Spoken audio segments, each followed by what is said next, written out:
여러분, 안녕하십니까?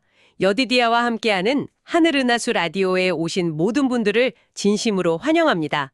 오늘은 초기의 사사들이라는 제목으로 이야기를 나누어 보겠습니다. 이스라엘 역사의 그 초기 사사 시대를 보면요, 참 흥미로운 점이 많아요. 특히 이 시기에는 뭔가 반복되는 특별한 패턴이 있다고 들었는데요. 여디디아님, 구체적으로 어떤 패턴인가요? 네, 그게 참 안타까운 패턴인데요. 마치 묘비우스의 띠처럼 계속 이어집니다. 이스라엘 백성이 이제 가나안 땅에 정착하고 나서요. 네네. 풍요로워지니까 점차 하나님의 명령을 잊어버리는 거예요. 예를 들면 가나안 족속을 완전히 몰아내라, 그들의 문화를 멀리하라 이런 지침들이 있었는데 아, 그걸 잊어버리고. 네, 결국 그들과 타협하고 심지어 우상 숭배에까지 빠지게 되는 거죠. 이게 시작이에요. 신앙을 저버린 결과가 좋을 리 없을 텐데요. 그럼요. 당연히 하나님의 보호하심이 악해지죠. 그러면서 주변 민족들, 예를 들면 미디안 같은 강력한 세력에게 압제를 당하는 고통의 시간이 찾아옵니다. 압제라니. 네, 이게 어느 정도였냐면 삶의 터전을 다 빼앗기고 사람들이 동굴에 숨어 살아야 할 정도로 아주 비참한 상황까지 가기도 했어요. 정말 극한의 고통이었겠네요. 그런 상황이 되어서야 비로소 하나님을 찾게 되는 걸까요? 안타깝게도 많은 경우가 그랬습니다. 그 견디기 힘든 고통 속에서 이제 백성들이 그제야 하나님께 막 부르짖기 시작하는 거죠. 살려달라고. 네. 그러면 또 하나님께서는 그 부르짖음을 들으시고 사사, 그러니까 구원자를 세우셔서 그들을 그 위기에서 건져내 주십니다. 구원자를 보내주시는군요. 그럼 이제 좀 정신 차리고 달라질 법도 한데. 네, 맞아요. 일시적으로는 평화를 누리죠. 그 사사가 살아있는 동안에는요. 하지만 그들을 이끌던 사사가 세상을 떠나고 나면 또 네, 또다시 과거의 그 잘못된 길로 돌아가는 이 안타까운 순환이 계속해서 반복되는 겁니다. 그러니까 평화로울 땐 하나님을 잊고 고통스러워져 다시 하나님을 찾는 역사가 계속되는 거죠. 듣고 보니 정말 안타까운 순환이네요. 이 패턴을 좀 더 생생하게 보여주는 인물이 있다면 저희가 이해하는 데 더 도움이 될 것 같습니다. 네, 있습니다. 바로 기드온 이야기가 그 대표적인 예라고 할 수 있어요. 기드온. 네, 당시 이스라엘은 미디안의 압제로 정말 무려 7년 동안이나 극심한 고통을 겪고 있었어요. 추수한 곡식마저 다 빼앗겨서 몰래 숨어서 타작해야 할 정도였으니까요. 그 절망감이 얼마나 컸을지 상상하기 어렵죠. 7년이나. 정말 힘들었겠네요. 그런 절망적인 상황에서 하나님께서는 기드온을 어떻게 부르셨나요? 기드온은 뭔가 특별한 사람이었나요? 그게 참 흥미로운 지점인데요.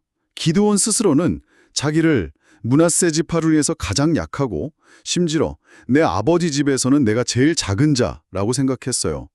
아주 평범하거나 어쩌면 그 이하라고 생각했던 거죠. 스스로를 그렇게 낮게 평가했군요. 네.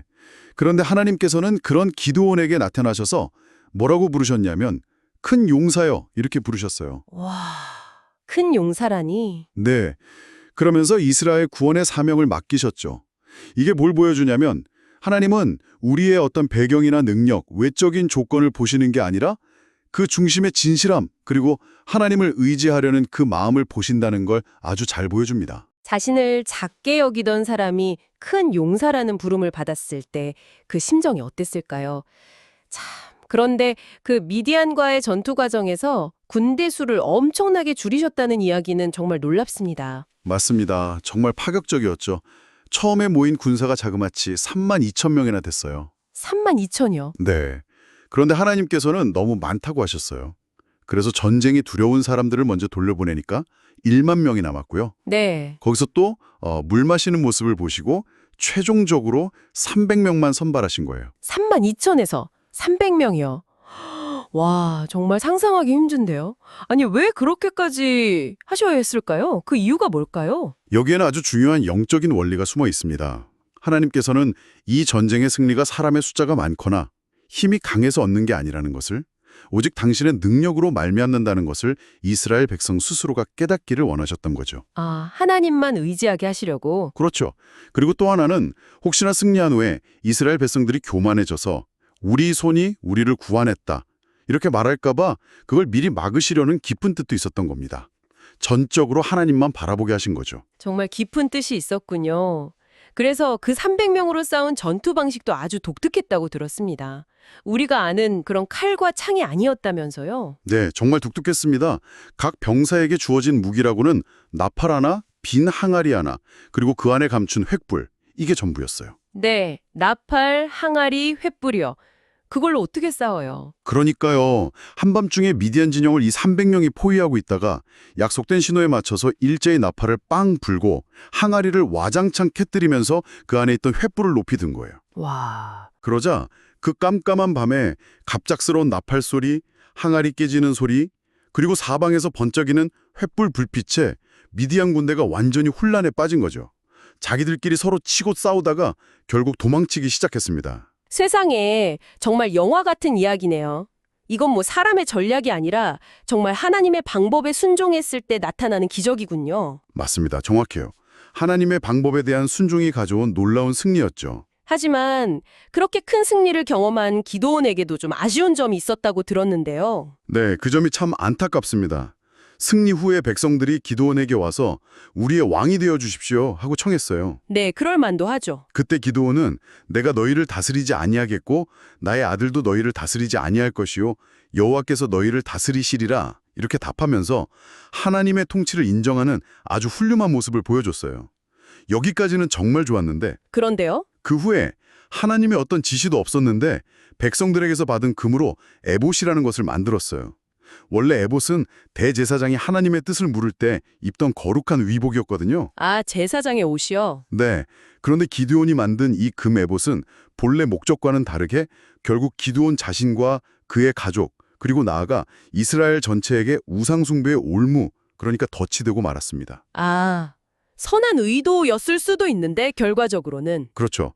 선한 의도였을지라도 하나님의 뜻을 앞서가거나 그분의 방법을 벗어난 행동이 얼마나 위험한 결과를 가져올 수 있는지를 보여주는 아주 안타까운 사례입니다. 여디디아님, 오늘 이 사사시대에 반복되는 패턴과 또 기도원의 삶을 통해서 오늘을 살아가는 저희가 정말 가슴 깊이 새겨야 할 교훈은 무엇일까요? 네, 몇 가지 정말 중요한 교훈들이 있습니다. 첫째는요, 우리가 일상에서 내리는 아주 작은 선택 하나하나가 나 자신의 삶뿐만 아니라 우리가 속한 가정이나 공동체, 교회에까지 영향을 미친다는 사실입니다. 그래서 하나님 앞에서 정말 신실하게 살아가는 것이 중요합니다. 네, 작은 선택의 중요성. 둘째는 우리가 어려울 때만 하나님을 찾는 그런 신앙 말고요.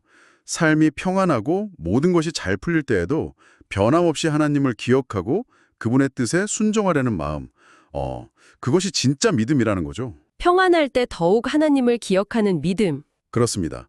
셋째는 하나님은 우리의 연약함이나 부족함을 보시는 게 아니라는 겁니다.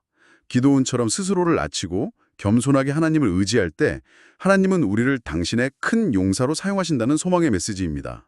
포기하지 마세요. 아, 정말 큰 위로가 되네요. 그리고 마지막으로 영적인 큰 성공이나 승리를 경험한 뒤에 찾아오기 쉬운 그 안주하려는 마음을 경계해야 한다는 것입니다.